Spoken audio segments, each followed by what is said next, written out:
پہلی جنگ عظیم کے سلسلے میں ہم اب تک جرمن افواج کی پیش قدمیوں کا ذکر کر چکے ہیں۔ اب اس سلسلے کو مزید آگے بڑھاتے ہوئے لوکیٹاؤ اور گوئز کے محاذوں کا ذکر کیا جائے گا۔ 27 اگست تک جرمن افواج کو بھرپور فتوحات مل رہی تھیں، جس کو دیکھتے ہوئے جرمن آرمی چیف جنرل مولٹک نے بھرپور پیش قدمی کے احکامات جاری کیے، جن کے مطابق پہلی آرمی کو پیرس کے جنوب میں پیش قدمی کا حکم دیا گیا تھا، دوسری آرمی کو پیرس کی طرف، تیسری، چوتھی اور پانچویں آرمی کو پیرس کے مشرق کی طرف پیش قدمی کرنے کی ہدایات جاری کی گئی تھی۔ بائیں بازو کی افواج یعنی جنوبی محاذ کی چھٹی اور ساتویں آرمی کو دفاعی پوزیشن میں مورچہ بند ہونے اور دیگر حملہ آور افواج کی کمک کو آگے بڑھنے اور دریا موصل کے کنارے محاذ قائم کرتے ہوئے فرانس اور برطانوی افواج کو چاروں طرف سے دھکیلتے ہوئے ایک بند گلی میں لے جانے کی ہدایات جاری کی گئی تھی۔ جنرل مولٹک کی ہدایت پر عمل کرتے ہوئے جرمنی کی دوسری آرمی نے پیش قدمی کی تو اسے فرانس کی پانچویں آرمی سے سخت مزاحمت کا سامنا کرنا پڑا،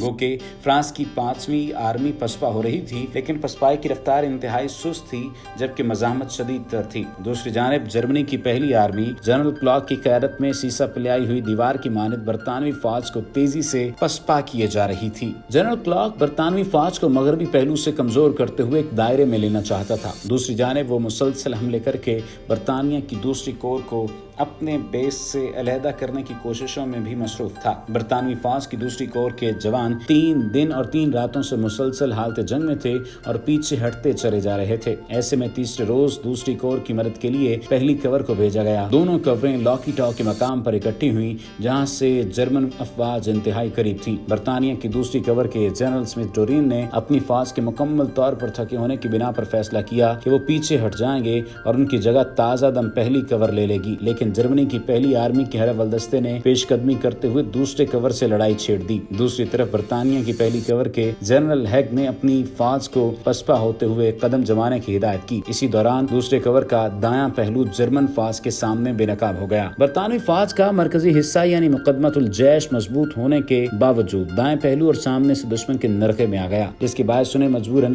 ہتھیار ڈالنے پڑے۔ ہتھیار ڈالنے کی وجہ سے برطانیہ کے دوسرے کور کا بایاں پہلو اور مرکز مکمل طور پر جرمن فوج کے نرغے میں آ گئے اور فوج کو شدید جانی نقصان اٹھانا پڑا۔ اس سے پہلے کہ برطانیہ کا دوسرا کور مکمل طور پر تباہ و برباد ہو جاتا، برطانیہ کے توپ خانے نے جنوب مغربی جانب سے جرمن افواج پر حملہ کر کے ان کی توجہ اپنی طرف مبذول کرا لی، جس کے باعث دوسرے کور کے بچے کھچے سپاہیوں کو مکمل طور پر پسپائی کا موقع مل گیا۔ دوسری جانب فرانس کی پانچویں آرمی جرمنی کی دوسری آرمی سے جنگ میں مصروف تھی۔ فرانسیسی آرمی کا مقصد صرف یہ تھا کہ وہ جرمنی کی رفتار کو کم کریں۔ یہ فوج اپنے مقصد میں کامیاب رہی اور اس نے جرمنی کی پیش قدمی کو کافی دھیما کر دیا۔ ان کوششوں میں فرانس کی پانچویں آرمی 20% تک تباہ ہو گئی۔ جرمن فوج بیک وقت 2 محاذوں پر برطانیہ اور فرانس کو نکیل ڈالے ہوئے تھی۔ ایسے میں برطانوی حکام نے فرانس کے آرمی چیف جنرل جوفر سے مدد کی اپیل کی اور کہا کہ فرانس کی فوج جرمن فوج کی توجہ اپنی طرف مبذول کرائے تاکہ تباہ ہوتی ہوئی برطانوی فوج کو سنبھلنے کا موقع مل سکے۔ فرانس کے جنرل جوفر نے اپنی پانچویں آرمی کو ہدایت کی کہ وہ جنوب کی جانب سے جرمنی کی پہلی آرمی کے پہلو